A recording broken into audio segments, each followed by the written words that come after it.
Hello student, success arts classes में आपका स्वागत है। यदि आप चैनल में पहली बार आए हैं तो चैनल को सब्सक्राइब कर ले और बेल आइकन को ऑल में प्रेस कर ले ताकि आने वाले सभी वीडियो का नोटिफिकेशन टाइम पर मिल जाए। आज हम डिस्कस करने वाले हैं क्लास 11th का चैप्टर नंबर 1। ये हमारा हिस्ट्री का होने वाला है। चैप्टर नंबर 1 होने वाला है लेखन कला और शहरी जीवन। ये हमारा न्यू एनसीईआरटी बुक का पैटर्न है। ठीक है, तो सबसे पहले हम लोग क्या करेंगे, कुछ इंपॉर्टेंट पॉइंट को हम लोग याद करेंगे, समझेंगे। उसके बाद हम लोग चैप्टर का आपको ऑब्जेक्टिव क्वेश्चन कराने वाला है। ठीक है, तो चलिए सबसे पहले हम लोग इंपॉर्टेंट पॉइंट को हम लोग देखते हैं।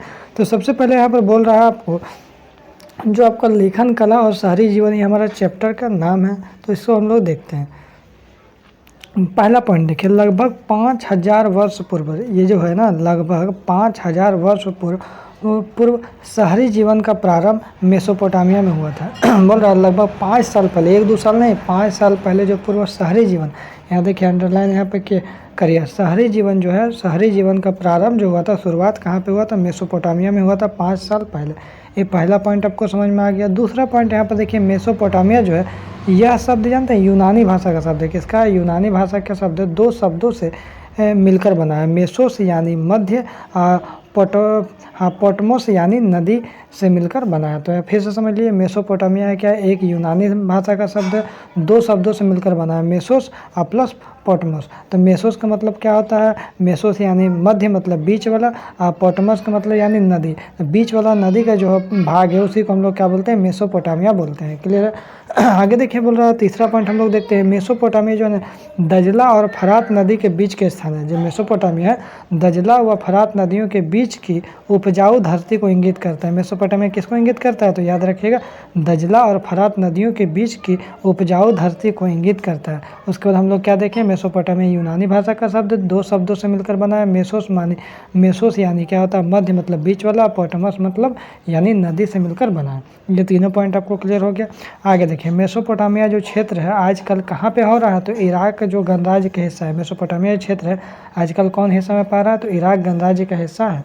आगे देखते हैं, मेसोपोटामिया की ऐतिहासिक जो जानकारी है, मेसोपोटामिया का ऐतिहासिक जानकारी के प्रमुख जो स्रोत है कहाँ है, इमारतें हो गया, मूर्तियाँ हो गया, आभूषण हो गया, औजार हो गया, मुद्राएं हो गया, मिट्टी की पट्टिकाएँ तथा लिखित दस्तावेज, ये किसका है, मेसोपोटामिया के ऐतिहासिक जानकारी का प्रमुख स्रोत है।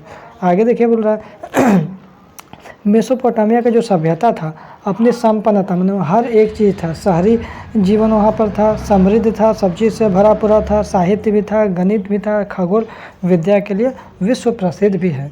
आगे यदि हम लोग देखते हैं तो मेसोपोटामिया के शहरीकृत दक्षिणी भाग को सुमेर और अक्कद कहा जाता है। बोल रहा है मेसोपोटामिया का जो शहरीकृत है ना, शहरीकृत के दक्षिण भाग जो दक्षिण साइड को हम लोग क्या बोलते हैं, सुमेर बोलते हैं, और अक्कद भी कहा जाता है। आगे देखिए, मेसोपोटामिया की प्रथम जो ज्ञात भाषा क्या था, सुमेरी था। मेसोपोटामिया का जो सबसे पहला भाषा था क्या, सुमेरी था। उसके बाद जो अर्थात उसका सुमेरियन था। क्या था, पहले सुमेरी था, अर्थात क्या, सुमेरियन था। आगे देखिए, मेसोपोटामिया में नगरों का जो निर्माण हुआ 3000 वर्ष पूर्व प्रारंभ हो गया था। उर तथा मारी इसके प्रसिद्ध नगर थे। कौन कौन था? उर था और मारी था, इसका प्रसिद्ध नगर था। मेसोपोटामिया में पुरातत्व खोजों की शुरुआत कब हुआ था? 1840 में होता। कब हुआ था? 1840 में। आगे यदि हम लोग देखते हैं, मेसोपोटामिया में जो खाद्य संसाधन तो समृद्ध थे, मैंने खाने पीने वाला का जो कोई भी चीज़ कमी नहीं था, परंतु यहाँ पर खनिज संसाधनों का अभाव था। किसका था अभाव? तो खनिज संसाधनों का अभाव था, जिन्होंने कहाँ से जुगाड़ किया? तुर्की से, ईरान से और खाड़ी पार देशों से मंगाया जाता था। ठीक है, यहाँ तक क्लियर आपको समझ में आ गया होगा। आगे देखिए, लेखन कला जो है मेसोपोटामिया में जो पहली पट्टिकाएँ पाई जाती है, इसमें लिखा जाता था, वे लगभग 3200 ईसा पूर्व का था। कब था? 3200 ईसा पूर्व का था। इन पर क्या, किलाकार लिपि लिखा जाता था। जो पट्टिकाएँ पर लिखा जाता था, कौन सा लिखा जाता था लिपि? किलाकार लिपि लिखा जाता था। आगे यदि हम लोग देखते हैं, किलाकार जो है क्यूनिफॉर्म या लातिनी शब्द जो है इसका क्या है, क्यूनियस है। क्या है? क्यूनियस, जिसका अर्थ क्या होता है? खूंटी, और फॉर्मो जिसका अर्थ होता है आकार होता है। क्या होता है? आकार से बना है। मेसोपोटामिया में बहुत कम लोग पढ़े लिखे थे। याद रखिए, मेसोपोटामिया जो है उसमें बहुत कम लोग पढ़ा लिखा था, और चिन्हों की संख्या बहुत पेचीदा था, मतलब समझ में ही नहीं आता था, बहुत अधिक भी ज़्यादा था चिन्हों की संख्या।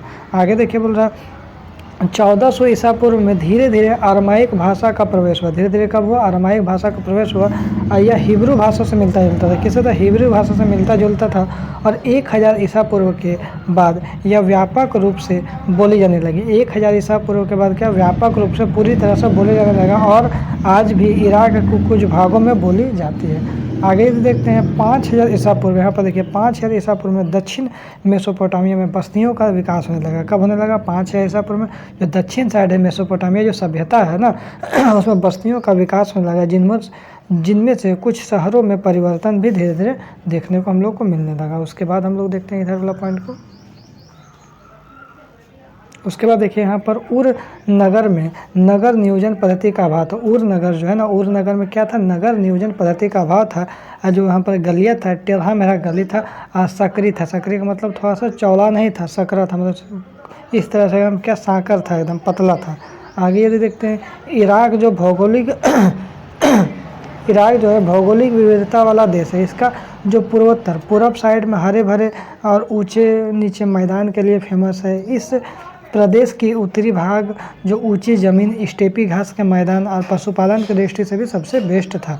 आगे देखिए बोल रहा है इसकी दक्षिणी भाग क्या? रेगिस्तानी है। इसका दक्षिणी भाग क्या? रेगिस्तानी है। और यहाँ सबसे पहले नगरों और लेखन प्रणाली का प्रादुर्भाव हुआ। श्रम विभाजन देखिए तो श्रम विभाजन शहरी जीवन की विशेषता था। क्या था? शहरी जीवन की विशेषता क्या था? श्रम विभाजन था। इसके साथ ही शहरी अर्थव्यवस्था में एक सामाजिक संगठन का होना आवश्यक है। आगे देखते हैं मेसोपोटामिया के जो लोग हैं संभवतः लकड़ी हो गया, तांबा हो गया, रांगा हो गया, सोना हो गया, चांदी हो, विभिन्न प्रकार के पत्थर तुर्की व ईरान से अथवा खाड़ी पार देशों से आयात करता था, मतलब मंगवाता था। इसके बदले वे क्या देता था? इसके बदले वे द्वारा निर्मित कपड़े और कृषि उत्पाद का निर्यात करता था। मेसोपोटामिया में क्या करता था ना? मेसोपोटामिया के जो लोग हैं लकड़ी, तांबा, रांगा, सोना, चांदी विभिन्न प्रकार के कहाँ से मंगाता था? पत्थर तुर्की और ईरान का खाड़ी पार देशों से मंगवाता था, मतलब आयात करता था। इसके बदले मेसोपोटामिया के लोग देता क्या था? तो इसके बदले वे क्या देता था? निर्मित कपड़ा देता था, क्योंकि जो वहाँ पर बनेगा वही नहीं देगा। निर्मित कपड़े और कृषि जो उत्पाद होता था उसको निर्यात करता था। आगे ये देखते हैं मेसोपोटामिया के जो लोग हैं मिट्टी के पट्टिकाओं पर लिखते थे। किस पे लिखते थे? मिट्टी के पट्टिकाओं पर लिखते थे। और वे अपना हिसाब किताब था तो साहित्य इन्हीं पट्टिकाओं पर लिखते थे। जो भी उसका मतलब जो राजा काम किया है, जो भी काम हुआ उसी पट्टिकाएँ पर लिखते थे। उसमें कौन सा लिपि चलता था? किलाक्षर लिपि चलता था। आगे देखिए मेसोपोटामिया को बहुत जो कम लोग पढ़े लिखे थे, लिख पढ़ नहीं सकते थे। अधिकतर लिखावट बोलने के तरीका को प्रदर्शित करती थी। आगे देखिए पुरातत्व के अनुसार सर्वप्रथम राजा ने ही व्यापार और लेखन की अर्थव्यवस्था की। इस संबंध में एक प्राचीन शासक एनमरकर का नाम उल्लेखनीय है। 5000 ईसा पूर्व में दक्षिणी मेसोपोटामिया में बस्तियों का विकास प्रारंभ हो गया। 5000 ईसा पूर्व में दक्षिण मेसोपोटामिया में बस्तियों का विकास प्रारंभ हो गया। इन बस्तियों में से कुछ बस्तियां कालांतर के प्राचीन शहर भी बन गए। आगे यहाँ पर बोल रहा है मेसोपोटामिया की खुदाई जो है सबसे पहले ज्ञात मंदिर एक छोटा सा देवालय था। क्या था? एक छोटा सा देवालय था। यह मंदिर कच्ची ईंटों से बना था। मंदिर में विभिन्न देवी देवताओं का निवास था। विभिन्न देवी देवता रहते थे, जैसे उर हो गया जो चंद्र देवता थे, और इनाना जो प्रेम की व युद्ध की देवी थी। उसके बाद क्या बोल रहा है मेसोपोटामिया में नगर नियोजन का पद्धति का अभाव था। मेसोपोटामिया में जो था ना नगर नियोजन का पद्धति का अभाव था। और वहाँ की जल निकासी का व्यवस्था मोहनजोदड़ो की जल निकासी की व्यवस्था से भिन्न थे। मोहनजोदड़ो के जल निकासी की व्यवस्था से अलग था। और बोल रहा उर में नगरवासियों के लिए एक क्या था? कब्रिस्तान भी था। उसके बाद यहाँ पर देखिए, यहाँ पर बोल रहा नगरों की सामाजिक व्यवस्था में एक उच्च था संभ्रांत वर्ग का प्रादुर्भाव था। मेसोपोटामिया के समाज में एकल परिवार को ही आदर्श माना जाता था। किसको माना जाता है? एकल परिवार को ही आदर्श माना जाता है, जिसमें पति पत्नी और उनके बच्चे शामिल थे। इसमें क्या पिता जो है परिवार का मुखिया होता था।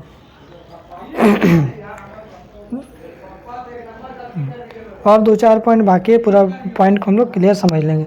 2000 ईसा पूर्व के बाद मारी शहर का विकास हुआ। कहाँ हुआ? मारी शहर का विकास हुआ, जिसका राजधानी के रूप में हुआ था। कृषि के साथ साथ पशुपालन प्रमुख व्यवसाय था। मेसोपोटामिया लोग शहरी जीवन को महत्व देते थे। कौन सा जीवन को देते थे? शहरी जीवन को महत्व देते थे। विभिन्न जातियाँ व समुदाय के लोग के परस्पर मिश्रण से यहाँ की सभ्यता में जीवन शक्ति उत्पन्न हो गई है। आगे यहाँ पर बोल रहा है मेसोपोटामिया की काल जो गणना और गणित की विद्वतापूर्ण परंपरा दुनिया की सबसे बड़ी देन है। आगे बोल रहा अंत में एक पुराकालीन पुस्तकालय और आरंभिक पुरातत्व की मदद से मेसोपोटामिया के अतीत के प्रलेखों और परंपराओं को खोजने और सुरक्षित रखने की कोशिश की गई है। आगे बोल रहा है यहाँ पर गिलमिस उरुक नगर का शासक था। किसका था? गिलमिस उरुक नगर का शासक था। महान योद्धा था जिसने दूर दूर तक प्रदेशों को अपने अधीन कर लिया था। आगे देखिए वह समय का विभाजन सिकंदर के उत्तराधिकारियों द्वारा अपनाया गया था और वहाँ से यह रोम तथा इस्लाम की दुनिया में तथा बाद में मध्य युगीन यूरोप में पहुंचा। तो हमारे जितना भी इम्पोर्टेंट पॉइंट था वो सभी इम्पोर्टेंट पॉइंट को डिस्कस कर लिए। इसके बाद वाला जो आपका वीडियो आएगा तो चैप्टर 1 का आपका ऑब्जेक्टिव क्वेश्चन हम लोग नेक्स्ट वीडियो में करवाएंगे। तो यदि आपको वीडियो अच्छा लगे तो लाइक करिएगा, शेयर करिएगा। अगर चैनल में नए हैं तो चैनल को सब्सक्राइब कर लीजिएगा, क्योंकि इस चैनल पर आपको क्लास 11th का और 12th का आर्ट्स का पूरा तैयारी आपको करवाया जाएगा। फिर मिलते हैं नेक्स्ट वीडियो में। Thank you so much.